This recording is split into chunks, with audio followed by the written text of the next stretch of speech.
বানানো হচ্ছে? বেগুনের বেগুনের ভর্তা। আচ্ছা, এর মধ্যে কি কি দিয়েছো? এর মধ্যে রসুন আছে, আদা আছে, কাঁচা লঙ্কা আছে, টমেটো আছে, ধনেপাতা আছে।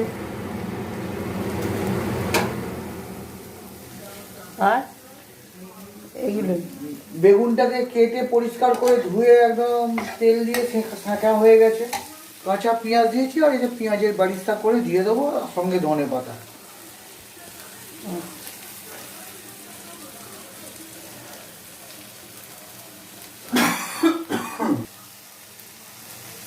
বুঝলো?